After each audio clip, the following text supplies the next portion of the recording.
falar essa manhã sobre o livro Cântico dos Cânticos. O livro, hein? Se você acha que você vai sair daqui menos crente, vai sair daqui mais crente. Se você já leu Cânticos, ou Cantares, né? Pastor, como é que você vai pregar esse livro? Não sei. Vamos lá. Aguarde. Quem já leu aqui Cântico dos Cânticos? Quem já usou para cantar as namoradas, né? Seus cabelos são mais lindos que os cabelos das éguas de Faraó. Gira? E deu certo. A gente tem que usar aquilo que deu certo, né? Mas vamos lá. Cântico dos Cânticos, abre aí, capítulo 8. Deixa eu ver aqui. Ó, eu vou falar só uma coisa, que eu não vou medir palavras para pregar aqui hoje, porque tem adolescentes aqui, eles ouvem coisa pior da escola. Eu vou falar rasgado aqui. Amém? E a gente fica assim: não, pastor, não é a Bíblia que está ensinando, é a Bíblia que está falando. E se não, na escola, na internet, já tem acesso às coisas muito piores. Amém? Então eu vou pregar. Posso pregar? Lá na igreja que eu fui, eles falaram assim, a irmã foi passar a oportunidade e falou assim: então os irmãos que às vezes estavam indo na igreja do pastor de Galá, se estava indo lá, é sinal que o passe estava bom, obrigado. Então espero que esteja bom. Aí no meio da mensagem eu falei assim, eu pregando, eles lá assim, me assustaram, né? Eu falei assim: você mandou pregar, agora eu vou pregar. Eu vou pregar, pode pregar? Então o título de Cânticos é Amor, o elo perfeito. 8, versículo 5. Esse texto todo mundo conhece. E é lindo, né? As muitas águas não poderiam apagar o amor, nem os rios afogá-lo. Ainda que alguém desse todos os bens da sua casa pelo amor, seria de todo desprezado. Só tem. Esse texto é usado muito para casamento, né? Aí vamos lá. Cântico dos Cânticos ou Cantares foi escrito por Salomão, um livro que retrata o amor conjugal do marido e a esposa. Por isso que no livro você encontra a mulher sunamita falando mais do que Salomão. Desculpa aí, Blex. A grande parte do tempo você vai encontrar a sunamita falando mais. O livro trata do amor, do casamento. Edgar, então eu não sou casado, talvez os adolescentes estão aqui, ou solteiros que aqui estão. Eu não sou casado, e os que estão solteiros eu quero que prestem mais atenção ainda do que mais ainda os casados. Tá? Por favor, que depois não adianta pedir o pastor Paulo, senta aí, vai ouvir. O livro trata do amor, do casamento. E aí alguns dizem: eu não sou casado, então nada que você falar é para mim. Não, fica quietinho aí, você vai ver que até o final é para você também. Na cultura hebraica, durante a semana de celebração do matrimônio, o noivo e a noiva eram tratados como um rei e uma rainha. Sunamita cuidava do rebanho de Salomão. No versículo 8 de uma vinha, no capítulo 8 de uma vinha, no versículo 6, seus irmãos trabalhavam para Salomão. Salomão, daqui a pouco você vai entender. Salomão escreveu 1005 cânticos, segundo a Reis 4:32. Mas esse aqui não é chamado de cântico. Esse aqui é chamado de o Cântico dos Cânticos. Ou seja, é maior do que todos os cânticos que ele escreveu. Assim como o Santo dos Santos é o lugar mais santo de todos. Assim como Jesus é o Rei. Só Rei? Não, ele é Rei dos Reis.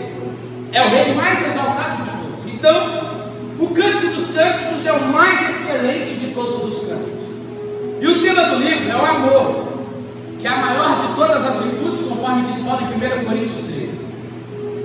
Em seu período de quase incredulidade, Salomão escreve Eclesiastes, com um tema sombrio de vaidades e vaidades, como a gente já viu.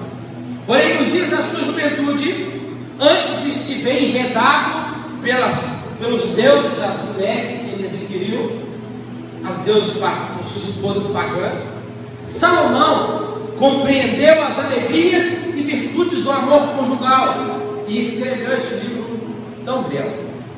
Este livro possui um tema principal: é o amor entre o casal e a relação sexual dentro do casamento. Eu disse o quê? Dentro do casamento. Isso são dádivas de Deus. O que é dádivas? O casamento e a relação dentro do casamento. Isso se aplica ao casal casado, marido e esposa. A relação sexual e o casamento eram levados extremamente a sério na cultura de Israel. E hoje virou bagunça. Namorados já dormem juntos. Vou falar. E depois vem pastor, não caímos, não resisti, caiu nada, se jogou, vem aqui. Está dormindo lá? Alguém pôs a arma na sua cabeça e dormiu lá? Não. A gente vai casar mesmo, né? Não tem problema, só uma vezinha. Eu te amo, tu me amas, nós nos amamos, tem conjugo velho, né? E até depois, mas quem garante que vai casar? E se casou? Depois não tem graça nenhuma mais. Isso é só em filme, é só numa velhinha. Escuta uma coisa: relação sexual é somente para o casamento.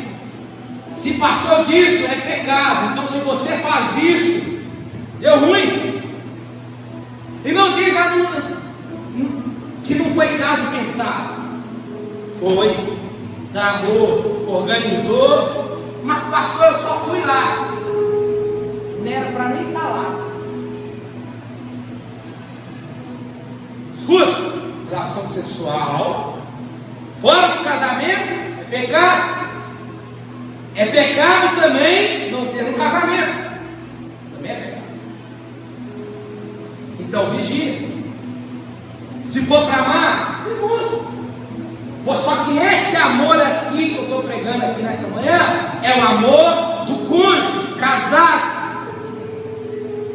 É do casal, do marido para a esposa, da esposa para o marido. Tem que ser santo. Tem que ser imaculado, tem que ser puro. Por quê? Porque o casamento representa o amor de Deus. É por isso que tem que ser santo, é por isso que tem que ser imaculado, é por isso que tem que ser puro. Como diz o outro, vou entregar tudo. Os noivados da época eram relacionamentos comprometidos, que só podiam ser rompidos por divórcio. E se houvesse um pecado pré-nupcial de adultério, era tratado com severidade naquela época. Ainda bem que aqui, quando eu falo aqui, eu falo igreja, no sentido, quem trata não é o mundo, né? Quem trata aqui, porque no mundo, para eles, isso é normal. Tem que haver um test drive, e saber como é que é. Que maneira test drive, irmão? Entenda, se você serve Deus, a qual você ora pedindo um marido ou uma esposa, você deve confiar naquilo que Ele concedeu para você escolher para a sua vida, conforme a sua escolha. Aí simboliza que você confia. E aí, aqui quem vai tratar com severidade se chama aquele que é o dono da noiva, Cristo. Aquele que não aceita uma noiva mal vestida, uma noiva imaculada, uma noiva impura, uma noiva de qualquer jeito, não é mesmo? Então entenda, ou se limpa, ou se purifica, ou senão você não está pronta para casar. Então entenda, era tratado com severidade. Hoje os casamentos são levados, os noivados, os relacionamentos em si, tudo de qualquer jeito. Não tem preocupação nenhuma com o que pode acontecer, com as consequências que vão vir depois. Não. Os casamentos da época eram festa, era alegria. As comemorações se estendiam por uma semana, entendendo que a união deveria durar a vida toda, uma vida inteira. E hoje, casa aqui, amanhã está terminando. Namoros que duram 10 anos, com um ano de casado acabou. Eu já vi, eu fiz um casamento assim. Casou uma semana de casar. Não era o que eu pensava. Sabe o que é isso? Está imaculando aquilo que Deus chamou de santo, o casamento. Hoje não se casa mais para a vida inteira, se casa para sempre. Como assim para sempre? Para sempre meu é só até amanhã. Para sempre até onde eu quero. É ou não é? Para sempre até onde eu quero. Só que o meu para sempre foi só um ano. Ou casa-se, se não der certo, a gente larga, né? Se não der certo, amanhã a gente separa, simples. Eu estou falando de crente, irmão, faz isso porque eu li. Crente faz isso. A pastor não deu certo. Eu avisei, o seu pai avisou, a sua mãe avisou. Foi porque quis, ninguém te obrigou. Foi porque quis. Então, para a gente ir entrando na mensagem aqui, ei marido, você que está aqui, valorize a sua esposa. Esposa, valorize o seu marido. Ei solteiro, cuidado, vigia. Aprenda a escolher, porque a pessoa que você vai escolher é para a vida inteira. Não é que você ficar passando tempo, não. Os solteiros que estão aqui, se valorize primeiro. Porque se você não se valorizar, ninguém vai te valorizar. Você está aqui? Senão ninguém vai te valorizar. Então aprenda a se valorizar primeiro. Vamos lá. Os israelitas se consideravam casados com Deus. Isaías 51. Eles diziam. E por esse motivo que o Cântico dos Cânticos era lido por eles, pelos israelitas, todos os anos no 8º dia da Páscoa. Deus os livrou do Egito, porque os amava, e se casou com eles no Monte Sinai, quando Israel aceitou a aliança em Êxodo capítulo 18. A leitura do Cântico dos Cânticos lembrava os israelitas de amar o Senhor seu Deus de todo o seu coração. Quem dera, né, irmãos, se nós voltássemos para as Escrituras e buscássemos nela sobre amar mais o nosso Deus, de como devemos amar, e de não ir até Ele para reivindicar promessas, esquecer, reivindicar elas para si. Israel errou, mas está nos ensinando aqui a nos voltar para a palavra e aprender sobre amar o Senhor. Uma vez que a igreja é a noiva de Cristo, os cristãos também podem aprender várias lições desse livro importante. Então vamos lá. Ao contrário dos romances modernos desse livro, que apresenta um enredo óbvio, personagens aqui bem poucos, como uma bela mulher espremida, que se torna a esposa de Salomão, e que ela, como uma boa esposa, fala a maior parte do tempo do livro, 10 vezes. Os irmãos dela trabalhavam para Salomão, cuidando da vinha, e eles colocavam a irmã para ajudar. Salomão, disfarçando de pastor, visita suas vinhas e viu ela. O capítulo 1 e 2 diz que ele se apaixonou por ela. Ele descreve o tempo todo que passam juntos como um rico no banquete. Na primavera seguinte, ele pede ela em casamento. E ela aceita. Só que ele precisa passar um tempo longe. Mas ele promete voltar. E na ausência do amado, a sunamita sonha com ele, capítulo 3. Então ele volta, e agora ele se revela, dizendo que ele era o rei Salomão. Do mesmo jeito, ela duvidou, ele se casa e consuma a união na noite de núpcias. E o restante do livro mostra então a celebração do seu casamento, do seu amor, das várias aventuras juntos. Cântico dos Cânticos tem muito a nos ensinar sobre as dádivas do prazer, do amor e da relação sexual dentro do casamento, que Deus concede aos homens e às mulheres.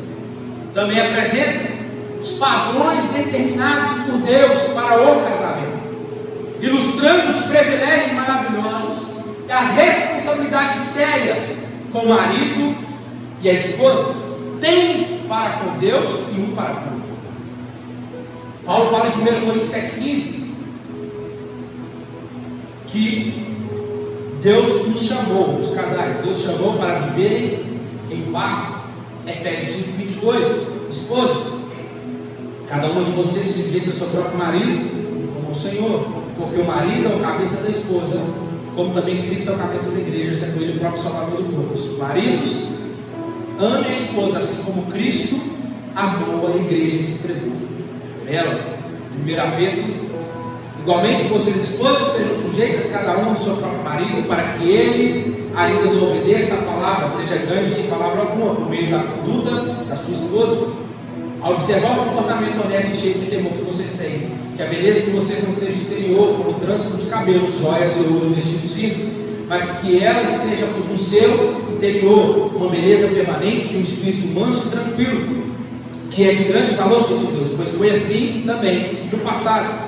Costumavam se enfeitar as santas mulheres que esperavam em Deus, estando cada qual sujeito ao seu próprio marido. Foi que fez Sara, que obedeceu a Abraão, chamando de Senhor, da qual vocês se tornaram filhas, praticando bem e não temendo perturbação alguma. Maridos, vocês igualmente vivam a vida comum no lar, onde servirem, dando honra à esposa, por ser parte mais frágil, e por ser coerdeira da mesma graça da vida. Agindo assim, as orações de vocês não serão interrompidas. Irmão, Deus estreita o negócio com o marido, né? Vou te falar para o seu negócio. O marido tem que amar a esposa, se for preciso até se entregar por ela, morrer por ela, assim como Cristo fez. E agora aqui Deus, o apóstolo Pedro está colocando aqui, que se o marido não honrar a esposa, não viver a vida comum do lar com a esposa, as orações do marido são interrompidas. Aos maridos aqui, um bom conselho para vocês, para nós. Então, irmãos, os judeus chamavam os cânticos dos cânticos de o santo dos santos das escrituras, e não permitiam que o livro fosse lido por mais jovens e imaturos. Só que no mundo de hoje, com a sua ênfase sobre os prazeres sensuais da lascívia indiscriminada, e não sobre prazeres puros da relação sexual em si no casamento, nossos jovens, adolescentes, estão aprendendo, estão precisando aprender sobre isso, sobre este livro. Mas infelizmente muitos não querem ler a Bíblia, né? Quem sabe pode aprender com os erros, mas aí já pode ser tarde. Eu gosto sempre de falar a frase: o inteligente aprende os próprios erros, o sábio aprende com o erro dos outros. O sábio vê o erro do outro, vamos lá, por aquele caminho eu vou, e se eu for, é ali que eu caio. Pegou ou não pegou? Amém. Ouça seu pai, ouça sua mãe. O livro se desenvolve ao ar livre, usando várias imagens da natureza, jardins, montanhas, rebanhos, aves, flores, especiarias, animais. E o amor entre o homem e a mulher encaixa-se perfeitamente nesse contexto. A natureza toda é uma dádiva de Deus para nós e deve ser usada para a glória de Deus. E isso inclui a natureza humana e a maravilhosa dádiva da relação do marido com a esposa. Quando o marido e a esposa possuem um relacionamento belo e santo, seu mundo torna-se igualmente belo e santo, sem profanar as dádivas de Deus. O livro fala abertamente da sexualidade para o casamento, do amor conjugal, e mostra como pode ser santificada e usada para a glória de Deus. Trata de um livro cheio de metáforas, que emprega diversos recursos literários para nos mostrar a maravilha da glória do amor divino humano. Assim como Esther, cântico não aparece o nome de Deus, mas é possível ver e ter a percepção da presença de Deus assim. Esse livro aqui para nós é para mostrar que o amor e a relação sexual são para o casamento. Logo, se são para o casamento, é abençoado por Deus. Edgar, então o que eu faço? Não é abençoado, Deus abençoou. E sem dúvida alguma, isso se tornará o Senhor, Deus, muito mais real, tanto para os casados quanto para os solteiros. Solteiros, entendem isso. Os casados, entendem isso. Então, o cântico é isso, aonde exalta o amor conjugal e o lugar apropriado para a relação sexual, casamento. Mas também, alguns veem o livro como alguma ilustração do amor de Deus para o povo de Israel e o desejo de compartilhar esse amor para com Israel. Assim também alguns veem na mesma abordagem o amor de Deus para com sua igreja, como a noiva, Cristo como noivo. Mas aqui eu vou falar daqui a pouco, mas tem que tomar cuidado, porque senão entra numa questão muito alegórica. Vou falar daqui a pouco o que é isso, e a gente não pode fazer isso, porque de fato o livro é totalmente de as metáforas para explicar o amor, mas tem a literalidade dele que nós não podemos fugir.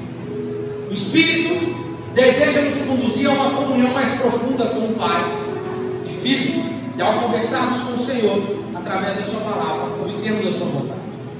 Adoração e comunhão são muito mais do que doutrinas e rituais religiosos os quais concordamos em nível intelectual. O Espírito, ele pode operar de maneira mais profunda em nossa vida, revelando o noivo celestial mais plenamente, e portanto, então, não devemos nos contentar com uma simples amizade superficial com o Senhor. O livro nos apresenta isso. O que é isso?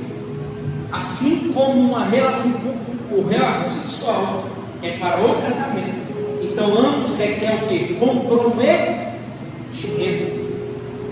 Comprometimento. Então é necessário comprometimento. Crente não namora sem propósito para casar, ok?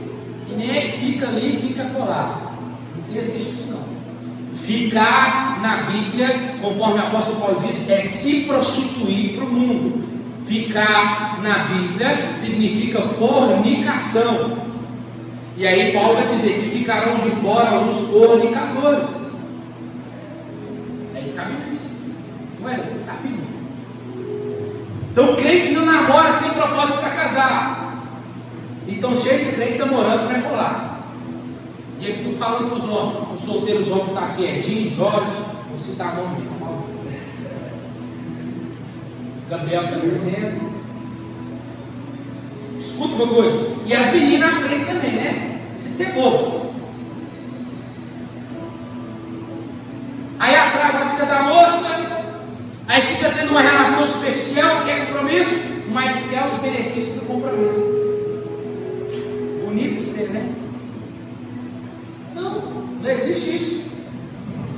Aqui tem que tomar vergonha na cara o rapaz, mas também tem que tomar vergonha na cara a moça, que aguenta isso tudo. Conversinha fiada. Aguenta, não, calma. vai aí. Calma, não vou não. Propósito. Qual é o propósito? Morar. A Bíblia não tem nem namorar, né? Tem namorar, aí namora, noiva, qual é o propósito? Quanto tempo eu vou namorar? Corre atrás. Começa a namorar, mas não sabe quem. Não tem nem aonde colocar um passarinho. Mas quer namorar. Eu quanto vocês contam casados? Vou começar a namorar. Quantos anos você tem? 18. O que você faz na vida? Eu moro com minha mãe e meu pai ainda, não estou trabalhando não. Ajuda aí a moça fica lá, ó. Toma vergonha na cara também a moça. Boa, vai te enrolar. Vai te enrolar, velho. Jesus me dê graça para ser assim. Jesus, guarda ela.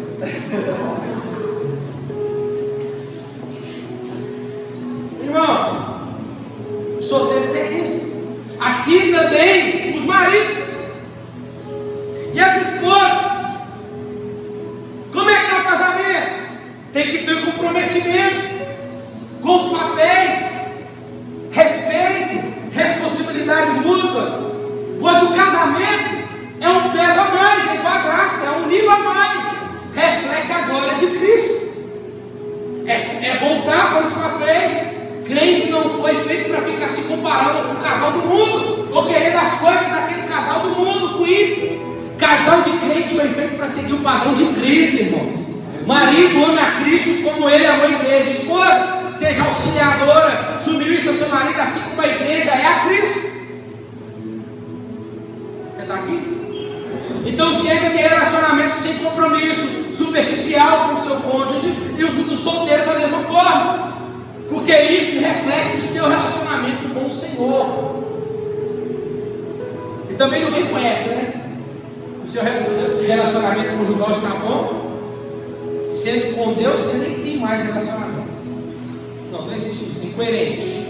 É incoerente isso. Então cuidado. Volta hoje. Toma posição hoje. E uma observação para a gente fechando já. Apesar dos cânticos ilustrar o amor cada vez mais profundo que pode ter com Cristo, devemos ter cuidado para não transformar essa história em uma alegoria, como eu acabei de dizer. O que é alegoria? Alegoria é o que muitos pregadores fazem com os livros da Bíblia, das pregações. É igual falar que Davi são os problemas da vida, isso é uma alegoria. Que Golias é o problema com os problemas da vida, isso é uma alegoria. O ponto principal é sempre ver Cristo em tudo. Então, olha aqui: alegoria é modo de expressão ou interpretação que consiste em representar pensamentos, ideias, qualidades sob uma forma figurada. Então, isso pode acabar muitas das vezes se tornando herético. Então, a linguagem aqui nesse livro aqui é o amor literal do cônjuge. Não podemos separar, mudar, como aqui diz Salomão, dizer que os seios da noiva representam o batismo e a ceia. Tem gente que faz isso. Não. Que o jardim é a igreja local e que a voz da rolinha, do passarinho, é do Espírito Santo falando. Isso é confundir, se não destruir a mensagem do livro. Por que Deus deixou uma mensagem dessa na Bíblia, irmão? Para mostrar que o amor, que o casamento e a relação sexual pertence a Ele, é abençoado por Ele. É Deus mostrando que Ele está no casamento e que Ele criou o casamento. É Deus mostrando que Ele está na relação sexual no casamento, porque Ele criou para o casamento. Então é viver este amor, é desfrutar deste amor, que é o elo perfeito. É viver para o outro. O casamento, o seu casamento tem que ser um modelo para os solteiros casados. Os seus casamentos tem que ser um modelo para os seus filhos, de padrão, para quando eles quiserem casar, decidir casar. Mas eu digo, eu não tenho padrão dentro de casa. Então vai em Deus. Tem que ser um modelo para os solteiros. Os pais tem que ser, o seu casamento tem que ser modelo para os seus filhos. E os crentes que estão aqui na igreja, o nosso casamento, o relacionamento conjugal tem que ser modelo para a sociedade. Modelo de pureza, de amor, de padrão de Cristo. É sair da superfície. É parar de olhar para o Instagram, que é Instagram, e comparar com você vê lá. Você quer se frustrar? Você quer ficar triste? Comece a seguir os casais lá que tá lá. Somente os ricos. Segue lá. Rapidinho você murcha. Rapidinho você fala, ó, casamento é uma bosta. Você olha para a esposa do ímpio, você fala lá, minha esposa é uma merda. A meu marido é um frouxo. Por quê? Porque você está olhando do outro lado. Os solteiros, para de olhar para o Instagram. Meu modelo de homem é aquele ali, ó, aquele ali que eu quero, aquele ali que eu desejo. Meu modelo de moço é aquele ali que eu quero, é aquele ali que eu desejo. Não! Para com isso, irmão. É você olhar para o filme, ver filme romântico, é tudo a mesma coisa. Vê lá. A gente começa a agradar do divórcio quando a gente ouve o casal não deu certo. A marido se parar e fica isso. Aí a mulher está triste, está mal, aí conhece quem? O príncipe encantado. E ele faz dela, você é doido. Cuida dela, ama ela e tal. E aí ela é feliz. Aí a gente olha para o nosso casamento e faz o quê? Peraí, há uma solução. E a solução é o quê? O divórcio. Eu sei que se eu divorciar aqui, eu vou encontrar uma pessoa melhor. E aí? Divórcio. Deus sempre quer o perdão no divórcio. Amém? Perdão, casamento, perdão. É duas coisas. Agressão. Se me vier me procurar com o pastor, o meu marido está me agredindo, eu falo, sai correndo, foge dele, denuncia, liga para a polícia agora, você para isso. Eu falo. Porque senão, amanhã, quem vai ser preso vai ser eu. Porque ela veio procurar mim e falou assim, fica com ela, você tem que se sujeitar a ele. Você tem que ficar com ele até o fim. Aí amanhã a mulher aparece e morre. E ela me pediu ajuda. Não, biblicamente, sai fora. Segundo, adultério. Deus requer o perdão. Quem adulterou não pode casar mais. Isso que a Bíblia diz. Certo? Quem sofreu está liberado para casar de novo. Mas ambos, o desejo é que ambos se tornem, se perdoem e vivam a restauração. Esse é o segredo. Mas essa é a coisa lá só. Não tem mais. Mas se, e se? Não, não tem. Não tem. Então não tem exceção. Deus liberou a carta de divórcio lá em Êxodo. Por causa de quê? Por causa da dureza do coração do povo. Então escuta uma coisa, para de olhar para a janela da tentação, porque senão vocês começam a comparar com os casais da novela, com os casais do Instagram, do Facebook, e aí você quer trazer para sua casa, você quer desejar lá, viagem todo ano, não faço viagem. Olha lá, a mulher fica em casa, o marido trabalha, cuida dela, ela tem tudo que ela quer, e eu? Viva a realidade que Deus te deu. O seu padrão não é novela, o seu padrão não é Instagram nem Facebook, o seu padrão é Cristo. Aleluia. Amém. Amém. Senão a gente vai andar só triste e frustrado, a gente vai desistir daquilo que Deus chamou, que não é para nós desistir, que é o nosso principal chamado: o casamento, a família. E os solteiros é a mesma coisa. Para com isso. Olha para a sua realidade. isso é sair da superfície, é parar de comparar a sua vida, seus filhos. Viva, desfrute. Faça o seu casamento o seu melhor. Ame sua esposa, seu marido. Faça para a glória de Deus e pronto. Solteiros, viva para a glória de Deus. Viva para glorificar a Deus até que o dia que Deus te dê um casamento. Glorifique a Deus, há uma bênção em ser solteiro. Até que Deus te libere, até que Deus te abençoe. Mas há uma bênção em você, glorifica a Deus na sua solteirice. Os solteiros, viva para o Senhor. Amém? Amém. Então, quem quer que Salomão tenha sido, ou quer que ele tenha feito, Jesus o excedeu em muito mais, pois ele é verdadeiramente maior que Salomão. Salomão era conhecido por sua grande sabedoria, mas Jesus é a própria sabedoria.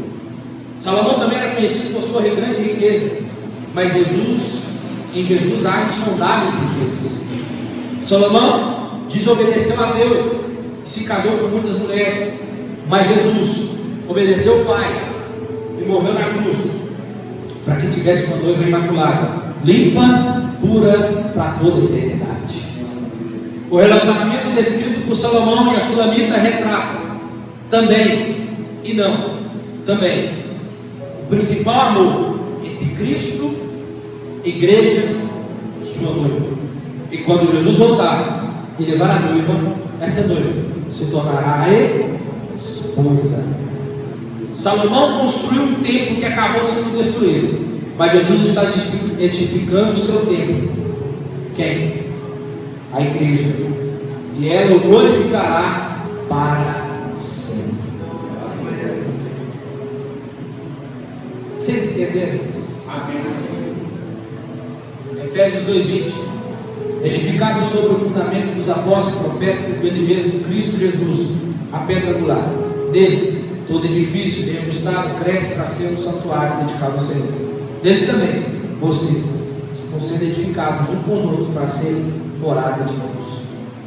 Então, se em Gênesis Jesus é a semente da mulher e o início de tudo, em ele é o nosso cordeiro pascal, em Levítico ele é o nosso sacerdote e sacrifício, em Números ele é a rocha ferida, em Deuteronômio ele é o verdadeiro profeta, em Josué ele é o fio escarlate que salvou Raabe, tipificando o sangue derramado na cruz, em Juízes ele é o nosso juiz, em Ruth ele é a nossa redenção, em 1 e 2 Samuel ele é o nosso rei esperado, em 1 e 2 Reis ele é o nosso rei soberano, em 1 e 2 Crônicas ele é o Deus que permanece fiel à aliança, em Esdras e Neemias ele é o grande, fiel e restaurador, em Esther ele é o Deus da providência, em Jó ele é o nosso redentor que vive, em Salmos ele é o nosso pastor, o guarda de Israel, o refúgio e a fortaleza, mas aquele também que é o louvor a Deus, é aquele que mostra quem Deus é. Em Provérbios ele é a sabedoria de Deus, e em Eclesiastes ele é o grande pregador. Em Cânticos dos Cânticos ele é o elo perfeito entre o casal, marido e esposa, e também o amado da nossa alma, o noivo da igreja. Amém? Fica de pé no seu lugar.